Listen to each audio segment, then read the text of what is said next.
ਸਤਿ ਸ਼੍ਰੀ ਅਕਾਲ। ਅੱਜ मैं सत ਸਮੁੰਦਰੋਂ ਪਾਰ ਚੈਨਲ ਦੇ ਦਰਸ਼ਕਾਂ ਨੂੰ ਮਿਲਾਉਣ ਜਾ ਰਹੀ ਹਾਂ NRI ਮੈਮ ਜੋਗਿੰਦਰ ਕੌਰ ਸੰਧੂ ਜੀ ਨਾਲ, ਜੋ ਕਿ ਪਿਛਲੇ 16 ਸਾਲਾਂ ਤੋਂ ਪੁਲਿਸ ਤੇ ਲੈਂਡ ਮਾਫੀਆ ਦੀ ਮਿਲੀ ਭੁਗਤ ਤੋਂ ਪੀੜਿਤ ਹਨ। ਆਓ ਆਪਾਂ ਉਹਨਾਂ ਦੀ ਜ਼ੁਬਾਨੀ ਹੀ ਜਾਣੀਏ ਕਿ ਉਹਨਾਂ ਨਾਲ ਇਹ ਸਭ ਕੁਝ ਕਿਵੇਂ ਵਾਪਰਿਆ। ਸਤਿ ਸ਼੍ਰੀ ਅਕਾਲ। ਸਤਿ ਸ਼੍ਰੀ ਅਕਾਲ ਜੀ। ਅਸੀਂ 1972 ਤੋਂ NRI ਹਾਂ। ਹਾਂਜੀ। ਮੇਰੀ ਐਜੂਕੇਸ਼ਨ ਜਿਹੜੀ ਆ ਉਹ ਯੂਨੀਵਰਸਿਟੀ ਆਫ ਮਨੀਲਾ ਦੀ ਹੈ। ਮੈਰਿਜ ਤੋਂ ਬਾਅਦ ਅਸੀਂ 1978 ਦੇ ਵਿੱਚ ਆ ਕੇ ਅਸੀਂ ਪੰਜਾਬ ਦੇ ਵਿੱਚ ਕੋਠੀਆਂ ਬਣਾਈਆਂ, ਪਲਾਟਸ ਖਰੀਦੇ ਔਰ ਪਰਮਾਨੈਂਟਲੀ ਅਸੀਂ ਫਰਾਂਸ ਸੈਟਲ ਹੋ ਗਏ। ਬੱਚੇ ਪੜ੍ਹਦੇ ਸੀ ਔਰ ਸਾਡੇ ਰੈਸਟੋਰੈਂਟ ਸੀ, ਐਕਸਪੋਰਟ ਦਾ ਬਿਜ਼ਨਸ ਸੀ, ਬਹੁਤ ਵਧੀਆ ਜ਼ਿੰਦਗੀ ਸੀ। ਲੇਕਿਨ ਪਤਾ ਲੱਗਾ ਕਿ ਸਾਡੀਆਂ ਦੋਨਾਂ ਕੋਠੀਆਂ ਦੇ ਉੱਤੇ ਕੋਈ ਲੋਕ ਕੰਮ ਵਸੂਲਣ ਦੀ ਕੋਸ਼ਿਸ਼ ਕਰ ਰਹੇ। ਮੈਂ ਇੰਡੀਆ ਆਈ ਤਾਂ ਪਤਾ ਲੱਗਾ ਕਿ ਇਹਨਾਂ ਨੇ ਕੋਈ ਗਲਤ ਲੋਕ ਜਿਹੜੇ ਸਾਡੀ ਰਿਹਾਇਸ਼ੀ ਕੋਠੀ ਦੇ ਵਿੱਚ ਵੜ ਦਿੱਤੇ। ਜਦੋਂ ਪੁਲਿਸ ਕੋਲ ਗਏ ਤਾਂ ਪੁਲਿਸ ਦਾ ਬਿਹੇਵੀਅਰ ਦੇਖ ਕੇ ਅਸੀਂ ਬਹੁਤ ਹੈਰਾਨ ਹੋਏ। SHO ਮੈਨੂੰ ਕਹਿੰਦਾ, ਉਸ ਵਕਤ ਸੀ ਰਜੇਸ਼ ਕੁਮਾਰ ਸਬ ਇੰਸਪੈਕਟਰ, ਕਹਿੰਦਾ ਬੀਬਾ ਤੂੰ ਭੱਜ ਜਾ, ਮਿਲਣਾ ਮੁਲਣਾ ਤਾਂ ਤੈਨੂੰ ਕੁਛ ਹੈ ਨਹੀਂ, ਐਵੇਂ ਤੈਨੂੰ ਮਾਰ ਦੇਣਗੇ। ਮੈਂ ਕਿਹਾ ਸਰ ਮੈਂ ਤੋਂ ਹੈਲਪ ਮੰਗਣ ਆਈ ਹਾਂ ਕਿ ਕੋਈ ਗਲਤ ਬੰਦੇ ਜਿਹੜੇ ਮੇਰੇ ਘਰ ਬੜੇ ਆ, ਤੁਸੀਂ ਆਓ ਮੇਰੀ ਹੈਲਪ ਕਰੋ। ਕਹਿੰਦਾ ਨਹੀਂ, ਮੈਨੂੰ ਤੇਰੇ 'ਤੇ ਪਰਚਾ ਦਰਜ ਕਰਨਾ ਪੈ ਜਾਊਗਾ। ਮੇਰੇ 'ਤੇ ਕਾਹਦਾ ਪਰਚਾ ਦਰਜ ਕਰੂੰਗੇ? ਕਹਿੰਦਾ ਕਬੂਤਰਬਾਜੀ ਦਾ। ਮੈਂ ਕਿਹਾ ਕਰ ਦੇ, ਮੈਂ ਜ਼ਮਾਨਤ ਕਰਾ ਲੂੰ, ਮੈਂ ਆਪਣਾ ਘਰ ਛੱਡ ਕੇ ਥੋੜ੍ਹੀ ਭੱਜ ਜਾਊਂਗੀ। ਬਸ ਇਹ ਲੜਾਈ ਸ਼ੁਰੂ ਹੋਈ। ਪੁਲਿਸ ਪੂਰੀ ਨਾ ਰਲੀ ਹੋਈ। ਅਸਲ ਦੇ ਵਿੱਚ ਇਹ ਸਾਰਾ ਜਿਹੜਾ ਟਾਰਗੇਟ ਸੀਗਾ ਹੀ ਪੁਲਿਸ ਦਾ। ਸਾਨੂੰ ਹੁਣ 16 ਸਾਲ ਬਾਅਦ ਪਤਾ ਲੱਗਾ ਕਿ ਜਿੰਨੇ ਵੱਡੇ ਪੁਲਿਸ ਵਾਲੇ ਆ ਉਹ ਇਹਦੇ 'ਚ ਇਨਵੋਲਵ ਸੀਗੇ, ਕਿਉਂਕਿ ਜਿਹੜਾ ਲੈਂਡ ਮਾਫੀਆ ਬਣਾਇਆ ਹੋਇਆ ਜਸਵਿੰਦਰ ਜੱਸੀ, ਉਹ ਤਾਂ ਉਹਦੀ ਤਾਂ ਵਿਚਾਰੇ ਦੀ ਕਿਆ ਹੈਗੀ ਵਿਸਾਤ। ਹਾਲਾਂਕਿ ਉਹ ਕਹਿੰਦਾ ਮੇਰੇ ਕੋਲ 15 ਕੋਠੀਆਂ ਆ, ਮੇਰੇ ਕੋਲ 40 ਕਰੋੜ ਦੀ ਕੋਠੀ ਆ। ਵੈਲ ਇਨਕਮ ਟੈਕਸ ਵਾਲੇ ਤਾਂ ਪੁੱਛਣਗੇ ਵੀ ਤੇਰੇ ਕੋਲ ਇਹ ਸਭ ਕੁਝ ਕਿੱਥੋਂ ਆਉਂਦਾ, ਅਸੀਂ ਤਾਂ ਨਹੀਂ ਪੁੱਛ ਸਕਦੇ। ਔਰ ਉਹ ਕਹਿੰਦਾ ਆ ਮੈਂ ਫਾਈਨੈਂਸਰ ਆ, ਮੇਰੇ ਕੋਲ ਆ ਮੇਰੇ ਕੋਲ ਜੀ। ਬਟ ਸਾਡੇ ਨਾਲ ਉਸ ਬੰਦੇ ਦਾ ਕੋਈ ਮਤਲਬ ਨਹੀਂ ਹੈਗਾ ਕਿ ਉਹ ਸਾਡੀ ਪ੍ਰੋਪਰਟੀ ਜਿਹੜੀ ਖੋਹਣ ਦੀ ਕੋਸ਼ਿਸ਼ ਕਰੇ। ਜਦੋਂ ਇਹਨਾਂ ਦੀ ਨਹੀਂ ਪੇਸ਼ ਗਈ ਤਾਂ ਇਹਨਾਂ ਨੇ 13/12/2004 ਨੂੰ ਮੇਰੇ ਘਰ ਡਾਕਾ ਮਾਰਿਆ। 4 ਮੋਬਾਈਲ ਸੀਗੇ ਔਰ ਮੇਰੇ ਗਹਿਣੇ ਸੀਗੇ ਔਰ 3,42,000 3.5 ਲੱਖ ਸੀਗਾ। ਉਹ 'ਚੋਂ 8,000 ਰੁਪਏ ਮੈਂ ਖਰਚ ਲਿਆ ਸੀ। ਉਹ ਚੱਕ ਲਿਆ ਤੇ ਪਿਸਤੌਲ ਨਾਲ ਕਹਿ ਰਹੇ ਸੀਗੇ ਕਿ ਤੂੰ ਬਾਕੀ ਪੈਸੇ ਵੀ ਦੇ। ਉਹ ਹੈ ਹੀ ਨਹੀਂ ਸੀਗੇ। ਐਨੀਵੇ ਲੁੱਟ-ਪੁੱਟ ਕੇ ਰਜੇਸ਼ ਕੁਮਾਰ ਥਾਣੇਦਾਰ ਦੌੜਾ ਆਇਆ, ਕਹਿੰਦਾ ਕੋਈ ਫਿੰਗਰਪ੍ਰਿੰਟਸ ਨਹੀਂ ਲੈਣੇ, ਕੋਈ ਫੋਟੋਗ੍ਰਾਫੀ ਨਹੀਂ ਕਰਨੀ। ਉੱਤੋਂ ਫੋਨ ਆ ਗਿਆ। ਚਲੋ ਇਹਨਾਂ ਨੇ ਮੇਰੇ 2 ਚੈੱਕ ਸੀ, ਇੱਕ 1 ਲੱਖ ਦਾ, ਇੱਕ 82,000 ਦਾ। ਉਹਦਾ ਇੱਥੇ 1 ਘੰਟੇ ਦੇ ਵਿੱਚ ਇਹਨਾਂ ਨੇ ਮੇਰੇ 'ਤੇ FIR ਦਰਜ ਕਰਤੀ ਕਿ ਮੈਂ ਉਹ ਪੈਸੇ ਜਦ ਕਿ ਐਸਾ ਕੁਝ ਵੀ ਨਹੀਂ ਸੀ। ਮੈਂ ਉਹ 1,82,000 ਕੋਰਟ 'ਚ ਜਮ੍ਹਾਂ ਕਰਾਤਾ ਕਿ ਇਹ ਤਾਂ ਮੇਰੇ ਚੈੱਕ ਹੈਗੇ, ਮੇਰੇ ਦਸਤਖਤ ਹੈਗੇ ਆ। ਮੈਂ ਤਾਂ ਕੋਈ ਹੇਰਾਫੇਰੀ ਨਹੀਂ ਕੀਤੀ। ਔਰ ਮੇਰੀ 19 ਤਰੀਕ ਦੀ ਫਲਾਈਟ ਸੀਗੀ, ਮੈਂ ਆਪਣੀ ਸੀਟ ਕੈਂਸਲ ਕਰਾ ਦਿੱਤੀ ਤੇ ਮੇਰੇ ਘਰ ਡਾਕਾ ਕਿਸ ਤਰ੍ਹਾਂ ਪੈ ਗਿਆ ਇਸ ਚੀਜ਼ ਦਾ ਇਹਨਾਂ ਨੂੰ ਨਹੀਂ ਪਤਾ। 1 ਮਿੰਟ ਥੋੜੀ ਜਿਹੀ ਤੁਹਾਡੀ ਗੱਲ ਇੱਥੇ ਰੋਕਦੀ ਹਾਂ। ਜਦੋਂ ਤੁਹਾਡੇ ਘਰ ਡਾਕਾ ਪਿਆ, ਕੀ ਉਸ ਟਾਈਮ ਉਹ ਡਾਕੇ ਮਾਰਨ ਵਾਲੇ ਵਿੱਚ ਕੋਈ ਪੁਲਿਸ ਮੁਲਾਜ਼ਮ ਵੀ ਮੌਜੂਦ ਸੀ? 3 ਬੰਦੇ ਜਿਹੜੇ ਉਹ ਸਿੰਪਲ ਸੀਗੇ, ਕੁੜਤੇ ਪਜਾਮਿਆਂ ਵਾਲੇ, ਔਰ ਇੱਕ ਬੰਦਾ ਜਿਹੜਾ ਪੁਲਿਸ ਵਾਲਾ ਸੀਗਾ। ਉਹ ਉਹਨਾਂ ਨੂੰ ਗਾਈਡ ਕਰ ਰਿਹਾ ਸੀਗਾ ਕਿ ਅਲਮਾਰੀ ਖੋਲ੍ਹੋ, ਗਹਿਣੇ ਕੱਢੋ, ਕੈਸ਼ ਖੋਲ੍ਹੋ। ਉਹ ਉਹਨਾਂ ਨੂੰ ਗਾਈਡ ਕਰ ਰਿਹਾ ਸੀਗਾ। ਐਨੀਵੇ ਫਿੰਗਰਪ੍ਰਿੰਟਸ ਵਾਲੇ ਵੀ ਭਜਾਤੇ, ਫੋਟੋਗ੍ਰਾਫਰਸ ਵੀ ਭਜਾਤੇ। ਉਸ ਤੋਂ ਬਾਅਦ ਇਹਨਾਂ ਨੇ ਇੱਕ ਪ੍ਰੈਸ ਕਾਨਫਰੰਸ ਕੀਤੀ ਕਿ ਜੋਗਿੰਦਰ ਕੌਰ ਸੰਧੂ ਲੋਕਾਂ ਦਾ 50 ਲੱਖ ਲੈ ਕੇ ਫਰਾਰ ਹੋ ਗਈ ਆ, ਜਦ ਕਿ ਮੈਂ ਆਪਣੇ ਘਰ ਆਪਣੇ ਬੈੱਡਰੂਮ 'ਚ ਬੈਠੀ ਸੀ। ਉਸ ਵੇਲੇ ਅਖਬਾਰ ਪੜ੍ਹ ਰਹੀ ਸੀ। ਫਿਰ ਮੈਂ ਆਪਣੇ ਘਰ ਦੱਸਿਆ ਵੀ ਇਸ ਤਰ੍ਹਾਂ ਕਰਕੇ ਵੀ ਮੇਰੇ ਮੋਬਾਈਲ ਜਿਹੜੇ ਚੋਰੀ ਹੋ ਗਏ। ਮੈਂ ਨਹੀਂ ਦੱਸਿਆ, ਮੇਰੀ ਫੈਮਿਲੀ ਨੇ ਡਰ ਜਾਣਾ ਸੀ। ਉਹਨਾਂ ਨੇ 1 ਲੱਖ ਰੁਪਈਆ ਮੈਨੂੰ ਜਦੀ ਵੈਸਟਰਨ ਯੂਨੀਅਨ 'ਤੇ ਪਾ ਦਿੱਤਾ। ਮੈਂ ਇੱਕ 26,200 ਦਾ, ਇੱਕ 18,600 ਦਾ ਮਾਡਲ 2 ਨੋਕੀਆ ਕੰਪਨੀ 2 ਮੋਬਾਈਲ ਖੋਲ੍ਹ ਦਿੱਤੇ। ਜ਼ਿੰਦਗੀ ਫਿਰ ਚੱਲ ਪਈ। ਬਟ ਮੈਂ ਇੱਕ ਤਾਂ SSP ਸਾਹਿਬ ਨੂੰ ਮਿਲ ਕੇ ਇਨਕੁਆਇਰੀ ਲਾਤੀ ਵੀ ਮੇਰੇ ਘਰ ਡਾਕਾ ਪਿਆ ਕਿ ਪੁਲਿਸ ਵਾਲਿਆਂ ਨੇ ਮੇਰੀ ਰਿਪੋਰਟ ਨਹੀਂ ਲਈ। ਔਰ ਦੂਜਾ ਮੈਨੂੰ ਥੋੜ੍ਹੀ ਜਿਹੀ ਹੈਰਾਨੀ ਸੀ ਕਿ ਮੇਰੇ ਘਰ ਡਾਕਾ ਪਿਆ ਕਿੱਦਾਂ ਗਿਆ। ਮੇਰਾ ਬੇਟਾ ਕਹਿੰਦਾ ਮੰਮਾ ਡੋਂਟ ਵਰੀ, ਮੈਂ ਇੰਡੀਆ ਆ ਰਿਹਾ ਅਤੇ ਫਿਰ ਅਸੀਂ ਇਕੱਠੇ ਹੀ ਆ ਜਾਣਾ। ਇਹ ਗੱਲ ਮੈਂ ਕਿਸੇ ਨੂੰ ਨਹੀਂ ਦੱਸੀ ਕਿਉਂਕਿ ਇਹਨਾਂ ਨੇ ਮੇਰੇ ਨੌਕਰ ਨਾਲ ਰਲਾਏ ਹੋਏ ਸੀ। ਠੀਕ ਹੈ, ਚਲੋ ਇਹ ਗੱਲ ਮੈਂ ਕਿਸੇ ਨੂੰ ਨਹੀਂ ਦੱਸੀ। ਮੈਂ ਬਾਬਾ ਜੀ ਨੂੰ ਕਿਹਾ, ਜਦ ਮੇਰਾ ਬੇਟਾ ਪੈਦਾ ਹੋਇਆ ਔਰ ਬਾਬਾ ਜੀ ਨੇ ਹੀ 5 ਅਖੰਡ ਪਾਠ ਕੀਤੇ ਸੀ। ਠੀਕ ਹੈ ਜੀ। ਜਦ ਮੇਰੀ ਵੱਡੀ ਬੇਟੀ ਦਾ ਵਿਆਹ ਹੋਇਆ 5 ਅਖੰਡ ਪਾਠ ਉਸੇ ਬਾਬਾ ਜੀ ਨੇ, ਜਦ ਛੋਟੀ ਬੇਟੀ ਦਾ ਵਿਆਹ ਹੋਇਆ 5 ਅਖੰਡ ਉਹਨੇ ਕੀਤੇ ਸੀ ਅਖੰਡ ਪਾਠ। ਮੈਂ ਕਿਹਾ ਬਾਬਾ ਜੀ ਬੱਚੇ ਆ ਰਹੇ ਆ ਤੇ ਮੈਂ ਚਾਹੁੰਦੀ ਹਾਂ ਕਿ ਉਹ ਪੁਲਿਸ ਅਫਸਰ ਬਣ ਕੇ ਪਹਿਲੀ ਵਾਰੀ ਆ ਰਿਹਾ ਕਿ ਉਹ ਅਖੰਡ ਪਾਠ ਕਰਾ ਦੇ। ਮੈਂ ਦਿੱਲੀ ਨੂੰ ਚਲ ਗਈ ਬੱਚਿਆਂ ਨੂੰ ਲੈਣ, ਮੇਰਾ ਦੋਤਾ 6 ਸਾਲ ਦਾ ਉਹ ਵੀ ਆ ਰਿਹਾ ਸੀਗਾ। ਇਹਨਾਂ ਨੇ ਮੂਰਖ ਟੋਲੇ ਨੇ ਸੋਚਿਆ ਕਿ ਮੇਰੀ ਫਲਾਈਟ ਹੋ ਗਈ। ਠੀਕ। ਇਹਨਾਂ ਨੇ ਫਟਾਫਟ ਮੇਰੀ ਉੱਪਰ ਦੂਜੀ ਤੀਜੀ ਮੰਜ਼ਲ ਦੇ ਉੱਤੇ ਕ੍ਰਿਮੀਨਲ ਬੰਦੇ ਬਾੜ ਦਿੱਤੇ। ਇੰਨੀ ਦੇਰ ਨੂੰ ਬਾਬਾ ਜੀ ਆ ਗਏ ਪਾਠ ਰੱਖਣ। ਇਹਨਾਂ ਨੇ ਉਹ ਕ੍ਰਿਮੀਨਲ ਚੱਕਣ ਦੀ ਬਜਾਏ ਪਾਠੀ ਚੁੱਕ ਕੇ ਹਵਾਲਾ 'ਚ ਬੰਦ ਕਰ ਔਰ 83 ਨੰਬਰ FIR ਦਰਜ ਕਰ ਦਿੱਤੀ ਕਿ ਜੋਗਿੰਦਰ ਕੌਰ ਸੰਧੂ ਦੇ ਘਰ ਦੇ ਉੱਤੇ ਇਹ ਬੰਦੇ ਕਬਜ਼ਾ ਕਰਨ ਆਏ ਸੀ। ਇਨ ਬਿਟਵੀਨ ਮੈਂ ਵਾਪਿਸ ਆ ਗਈ, ਬੱਚੇ ਤਾਂ ਮੈਂ ਪਿੰਡ ਭੇਜਤੇ। ਮੈਂ ਕੋਰਟ 'ਚ ਪੇਸ਼ ਹੋ ਗਈ। ਮੈਂ ਕਿਹਾ ਜੱਜ ਸਾਹਿਬ ਪੁਲਿਸ ਵਾਲੇ ਝੂਠ ਬੋਲਦੇ ਆ, ਇਹ ਤਾਂ ਸਾਡੇ 30 ਸਾਲ ਪੁਰਾਣੇ ਪਾਠੀ ਹੈ। ਜੱਜ ਸਾਹਿਬ ਨੇ ਉਸ ਲਈ ਮੇਰੇ ਤੋਂ ਐਫੀਡੇਵਿਟ ਲਿਆ, ਉਹਨਾਂ ਦੀਆਂ ਜ਼ਮਾਨਤਾਂ ਮਨਜ਼ੂਰ ਕਰ ਲਈਆਂ। ਫਿਰ ਇਹਨਾਂ ਨੇ ਇਹ ਸੋਚਿਆ ਵੀ ਹੁਣ ਇਹਦਾ ਕੀ ਕਰੀਏ। ADGP ਕ੍ਰਾਈਮ ਹੁਕਮ ਦਿੰਦਾ ਆ ਕਿ ਮੈਂ ਤੁਹਾਨੂੰ ਹੁਕਮ ਦਿੰਦਾ ਇਹਨੂੰ ਵੀ ਉਸੇ FIR ਦੇ ਵਿੱਚ ਅਰੈਸਟ ਕਰੋ। ਠੀਕ ਹੈ। ਵੈਲ ਉਸ ਵੇਲੇ ਸਾਨੂੰ ਇੰਨੀ ਸੋਝੀ ਨਹੀਂ ਸੀ ਕੌਣ ADGP ਕ੍ਰਾਈਮ ਆ ਤੇ ਕੌਣ DGP ਆ। ਅਸੀਂ ਤਾਂ SSP ਨੂੰ ਹੀ ਸਾਰੀ ਫਾਈਨਲ ਸਮਝਦੇ ਸੀ। ਹਾਂਜੀ ਸੰਧੂ ਮੈਮ, ਜਦੋਂ ਤੁਸੀਂ SSP ਸਾਹਿਬ ਨੂੰ ਦਰਖਾਸਤ ਕੀਤੀ ਕਿ ਤੁਹਾਡੇ ਘਰ ਡਾਕਾ ਪਿਆ ਤੇ ਕੋਈ ਇਨਵੈਸਟੀਗੇਸ਼ਨ ਕੀਤੀ ਜਾਵੇ ਜਾਂ ਕਾਰਵਾਈ ਕੀਤੀ ਜਾਵੇ, ਕੀ ਉੱਥੇ ਤੁਹਾਡੀ FIR ਦੇ ਉੱਤੇ ਸੁਣਵਾਈ ਕੀਤੀ ਗਈ? ਹਾਂਜੀ, ਉਹਨਾਂ ਨੇ ਉਹ ਭੇਜਤੀ ਮਾਡਲ ਟਾਊਨ ਥਾਣੇ ਨੂੰ। ਠੀਕ ਹੈ ਜੀ। ਮਾਡਲ ਟਾਊਨ ਥਾਣੇ ਵਾਲੇ ਨੇ ਭੇਜ ਦਿੱਤੀ ਚੌਕੀ ਨੂੰ। ਠੀਕ ਹੈ। ਚੌਕੀ ਦਾ ਜਿਹੜਾ ਵਿਨੋਦ ਕੁਮਾਰ ASI ਮੇਰੇ ਘਰ ਆਇਆ। ਹਾਂਜੀ। ਉਹਨੇ ਮੇਰੇ ਬਿਆਨ ਲਿਖੇ, ਚਾਹ ਪੀਤੀ ਔਰ ਕਹਿੰਦਾ ਮੈਨੂੰ 10,000 ਰੁਪਈਆ ਦਿਓ ਵੀ ਜਿਹੜੇ ਚੋਰ ਆ ਉਹਨਾਂ ਦੇ ਪਿੱਛੇ ਜਾਣਾ ਪੈਣਾ। ਮੈਂ ਕਿਹਾ ਜੀ ਆ ਲਓ 5,000 ਰੁਪਈਆ, ਤੁਸੀਂ ਬੰਦੇ ਫੜੋ, 5 ਮੈਂ ਤੁਹਾਨੂੰ ਭੇਜ ਦੇ ਦਿੰਦੀ। ਚਲਾ ਗਿਆ। ਉਹਨੇ ਉਹ ਰਿਪੋਰਟ ਪੜ੍ਹ ਕੇ ਸੁੱਟ ਦਿੱਤੀ। ਫਰਜ਼ੀ ਰਿਪੋਰਟ ਬਣਾਤੀ ਕਿ ਜੋਗਿੰਦਰ ਕੌਰ ਸੰਧੂ ਦੇ ਘਰ 'ਚ ਤਾਲਾ ਲੱਗਿਆ ਹੋਇਆ ਸੀ, ਉਹ ਸਾਨੂੰ ਮਿਲੀ ਨਹੀਂ। ਚਲੋ ਜੀ, ਉਹ ਫਰਜ਼ੀ ਰਿਪੋਰਟ ਗਾਂ ਅਫਸਰਾਂ ਨੂੰ ਦਿੱਤੀ। ਫਿਰ ਮੈਂ ਹਿਊਮਨ ਰਾਈਟਸ 'ਚ ਗਈ ਕਿ ਮੇਰੇ ਘਰ ਡਾਕਾ ਪਿਆ ਤੇ ਮੇਰੀ ਸੁਣਵਾਈ ਨਹੀਂ ਹੋ ਗਈ। ਉਹਨਾਂ ਨੇ ADGP ਕ੍ਰਾਈਮ ਨੂੰ, ADGP ਕ੍ਰਾਈਮ ਨੇ SSP ਖੰਨਾ ਨੂੰ, SSP ਖੰਨਾ ਨੇ DSP ਪਾਇਲ ਨੂੰ ਮਾਰਕ ਕਰਤੀ। ਇਨ ਬਿਟਵੀਨ ਇਹਨਾਂ ਮੇਰਾ ਬੇਟਾ ਆ ਗਿਆ ਤਾਂ ਇਹਨਾਂ ਨੇ ਸਕੀਮ ਬਣਾ ਲਈ ਵੀ ਇਹਦੇ ਬੇਟੇ ਨੂੰ ਕਿਸੇ ਕੇਸ 'ਚ ਫਸਾ ਦਿਓ, ਫਿਰ ਇਹ ਦਸਤਖਤ ਕਰ ਦਿਓ। ਲੇਕਿਨ ਕਿਸੇ ਭਲੇ ਬੰਦੇ ਨੇ ਸਾਨੂੰ ਦੱਸ ਦਿੱਤਾ ਕਿ ਇਹਨਾਂ ਦੀ ਮੈਲਾਫਾਈਡ ਇੰਟੈਂਸ਼ਨ ਹੈ। ਅਸੀਂ 7,000 ਰੁਪਈਆ ਟਿਕਟ 'ਚ ਹੋਰ ਪਾ ਕੇ ਰਾਤੋਂ ਰਾਤ ਬੇਟੇ ਦੀ ਫਲਾਈਟ ਕਰਾਤੀ। ਸਭ ਕੁਝ ਅਖੰਡ ਪਾਠ ਵੀ ਰਹਿ ਗਿਆ, ਸਭ ਕੁਝ ਲਾਈਫ ਬੇਕਾਰ ਜਿਹੀ ਹੋ ਗਈ। ਫਿਰ ਮੈਂ ਬਹੁਤ ਆਪਣਾ ਮਨ ਸੰਭਾਲਿਆ ਕਿ ਨਹੀਂ, ਇਹ ਕੁਝ ਗਲਤ ਹੋ ਰਿਹਾ ਔਰ ਕੌਣ ਕਰ ਰਿਹਾ ਇਹ ਮੈਨੂੰ ਸਮਝ ਨਹੀਂ ਸੀ ਆਉਂਦੀ। ਉਸ ਤੋਂ ਬਾਅਦ ਇਹਨਾਂ ਨੇ ਮੇਰੇ 'ਤੇ ਇੱਕ ਪਰਚਾ ਦਰਜ ਕਰ, 2 ਕਰ, 3 ਕਰ, 4 ਕਰ, 6 ਪਰਚੇ ਦਰਜ ਕਰਤੇ ਇਹਨਾਂ ਨੇ ਮੇਰੇ 'ਤੇ ਮਾਡਲ ਟਾਊਨ ਥਾਣੇ 'ਚ। ਵੈਲ ਜ਼ਮਾਨਤਾਂ ਤਾਂ ਹੋਣੀਆਂ ਹੀ ਹੁੰਦੀਆਂ, ਹੋ ਗਈਆਂ। ਫਿਰ ਉਦੋਂ ਸਾਡੇ IG ਸੀ ਹਰਦੀਪ ਸਿੰਘ ਢਿੱਲੋਂ। ਫਿਰ 36-37 ਬੰਦੇ ਹੋਰ ਇਕੱਠੇ ਹੋ ਗਏ ਜਿਹੜੇ ਇਸ ਜਸਵਿੰਦਰ ਜੱਸੀ ਨੇ ਲੁੱਟੇ ਹੋ ਸੀਗੇ। ਅਸੀਂ ਸਾਰੇ ਇਕੱਠੇ ਹੋ ਕੇ ਉਦੋਂ ਜਲੰਧਰ ਬਹਿੰਦੇ ਸੀ IG ਸਾਹਿਬ। ਅਸੀਂ ਉਹਨਾਂ ਕੋਲ ਗਏ, ਉਹਨਾਂ ਨੂੰ ਆਪਣੀ ਸਾਰੀ ਗੱਲ ਦੱਸੀ। ਉਹ ਕਹਿੰਦੇ ਤੁਸੀਂ ਚਲੋ ਲੁਧਿਆਣੇ ਮੈਂ ਹੁਣ। ਉਹ ਆਏ, ਉਹਨਾਂ ਨੇ ਅਮਨਦੀਪ ਸਿੰਘ ਰਾਏ ਸਾਡੇ SSP ਸੀਗੇ, ਉਹਨਾਂ ਨੇ ਇੱਕ ਸਿੱਟ ਬਣਾਤੀ DIG SSP SP ਔਰ DSP। ਸਿੱਟ ਨੇ ਜਦੋਂ ਇਨਕੁਆਇਰੀ ਕੀਤੀ ਇਹ ਸਾਰਾ ਟੋਲਾ ਫੜ ਹੋ ਗਿਆ, ਭੱਜ ਲਏ ਜੀ। ਲੇਕਿਨ ਇਹਦਾ ਜਿਹੜਾ ਜਸਵਿੰਦਰ ਜੱਸੀ ਦਾ ਜਿਹੜਾ ਸਾਲਾ ਸੀਗਾ ਉਹ ਪੁਲਿਸ ਨੇ ਅਰੈਸਟ ਕਰ ਲਿਆ।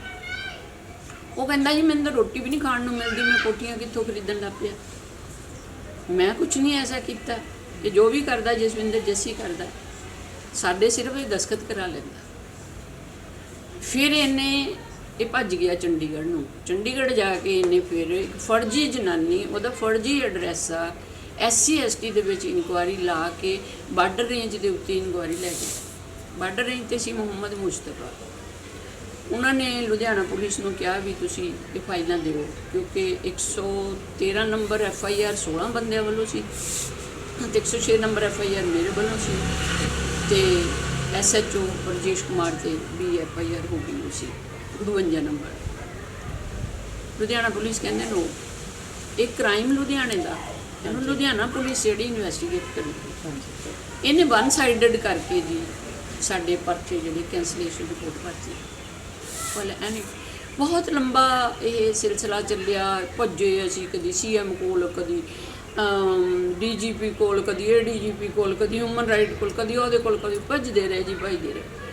ਫਿਰ ਮੈਂ ਇਨਕੁਆਇਰੀ ਲਾਈ ਵੀ ਜਿਹੜੀ 83 ਨੰਬਰ FIR ਮੈਨੂੰ ਮਾਲਕ ਮਕਾਨ ਨੂੰ ਇਹ ਟ੍ਰੈਸਪਾਸਰ ਬਣਾਈ ਜਾਂਦੇ ਆ, ਐਸਾ ਤਾਂ ਕੋਈ ਧਰਤੀ ਤੇ ਕਾਨੂੰਨ ਨਹੀਂ। ਹਾਂਜੀ, ਇਹਨਾਂ ਨੇ ਉਹ ਇਨਕੁਆਇਰੀ ਭੇਜ ਦਿੱਤੀ ਜੀ ਫਤਿਹਗੜ੍ਹ ਸਾਹਿਬ। ਫਤਿਹਗੜ੍ਹ ਸਾਹਿਬ ਸੀਗਾ ਇੱਕ ਪ੍ਰਿਤਪਾਲ ਸਿੰਘ ਵਿਰਕ SP, ਉਹਨੂੰ 10 ਸਾਲ ਦੀ ਮੇਰਾ ਖਿਆਲ ਪਿੱਛੇ ਜੇ ਸਜ਼ਾ ਹੋ ਗਈ ਹੈ।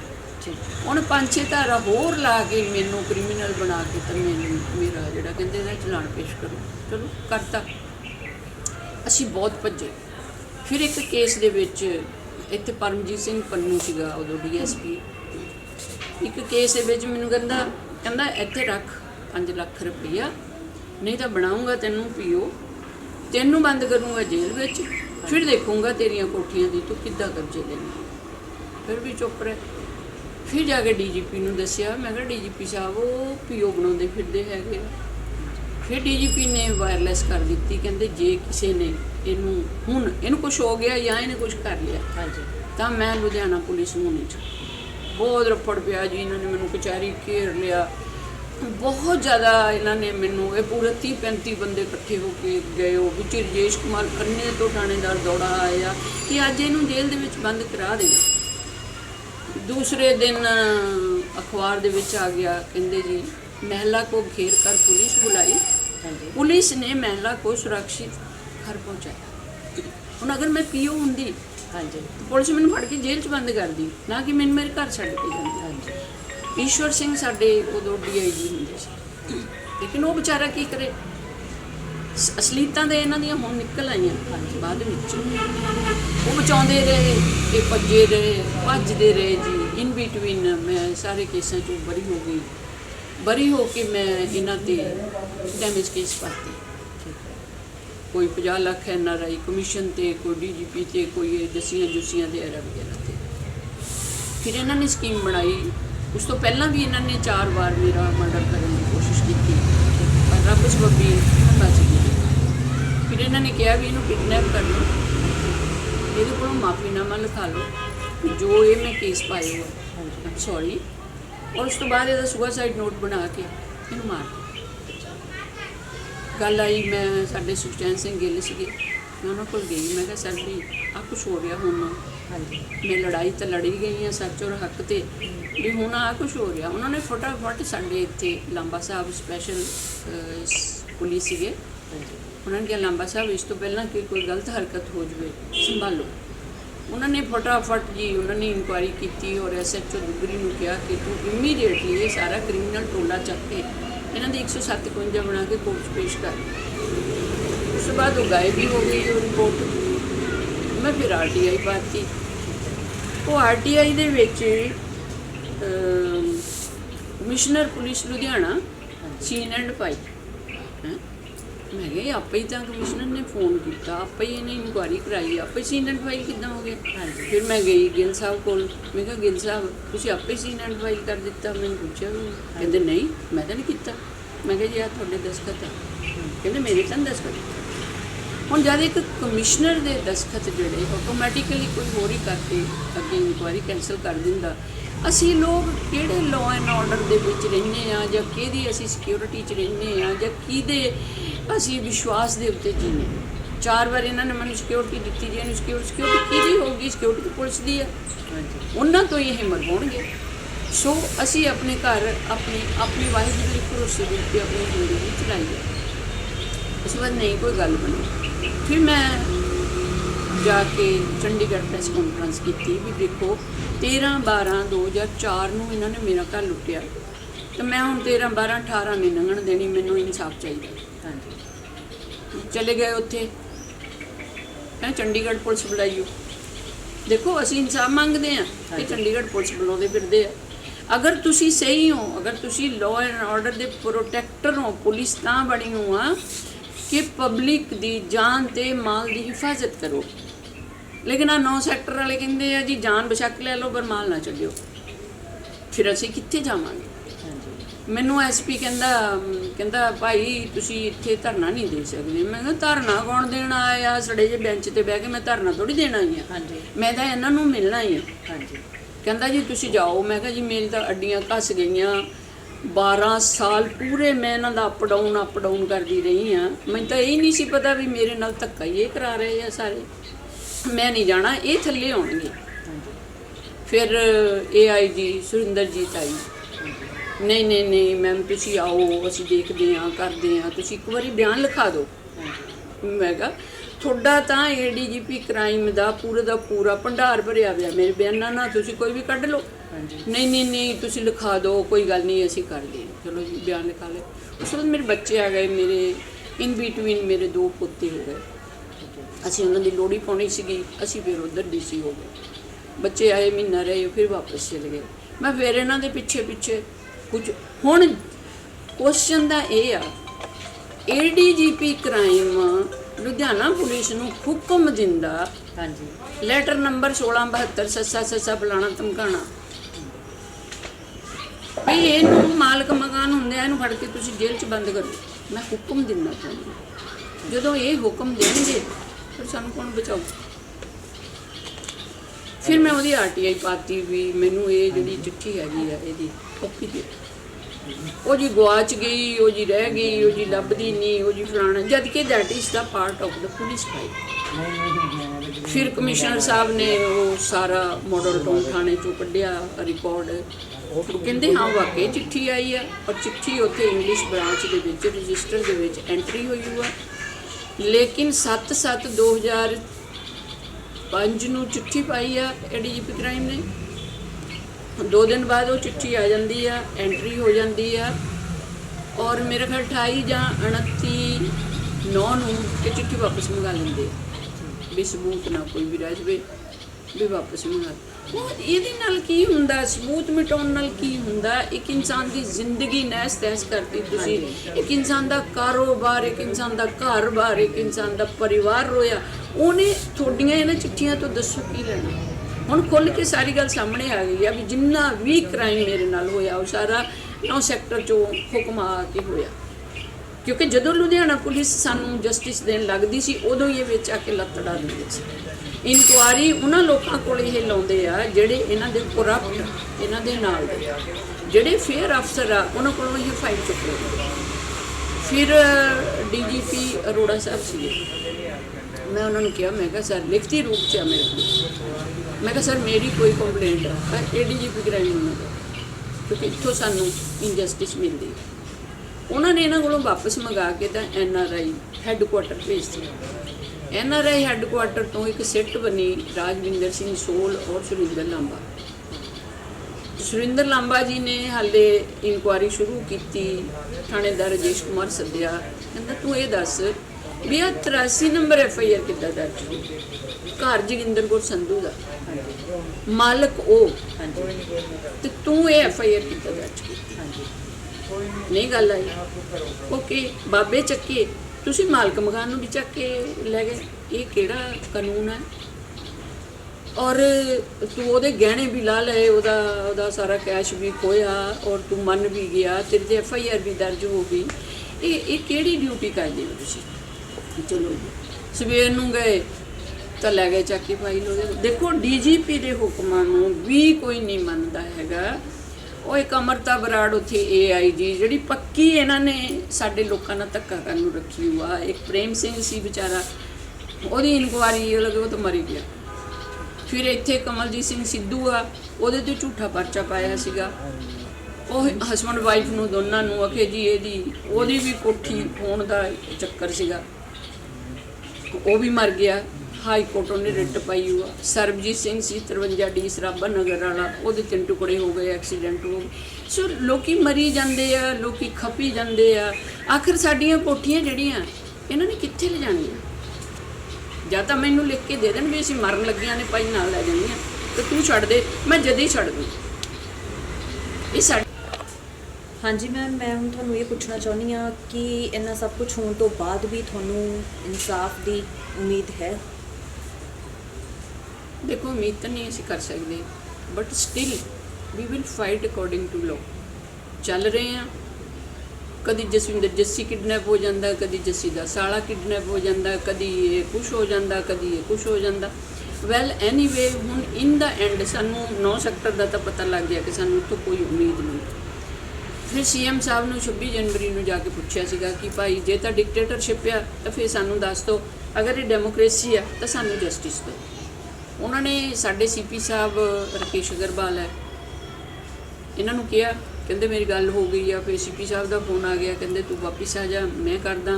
हुण एक ही करते आ, 4 महीने तो खराब हो गए, हुण एक ही करते आ, देख लेने आ। क्योंकि गल फिर वही होनी आ कि मैं सीनियर हाँ, तू जूनीयर हाँ, मैं करदा, मैं वो करदा। लेकिन जस्टिस जरूर लवांगे जिथे तक ये लोग मर्जी भज लैण, क्योंकि वी आर इंडिपेंडेंट। असीं आज़ाद हाँ और आज़ाद ही रवांगे। असीं इन्हां दी गुंडागर्दी दे थल्ले सिर झुकाउण वाले। किसी की प्रॉपर्टी ਉਹਦਾ कतल कर दो, ਉਹਨੂੰ जेल च बंद कर दो, ਉਹਨੂੰ भुखा मार दो, 15 दिन भुख हड़ताल कर रखी। असी तो अकॉर्डिंग टू लॉ चलते रहे, बट इत्थे दी इन्नी धक्काशाही मैं नहीं कभी लाइफ च देखी। पूरी दुनिया देखी है पर इहो जी धक्काशाही गैर कानूनी गौरमेंट भी है नहीं, कोई पुलिस भी है नहीं, बस धक्काशाही चलती है बस।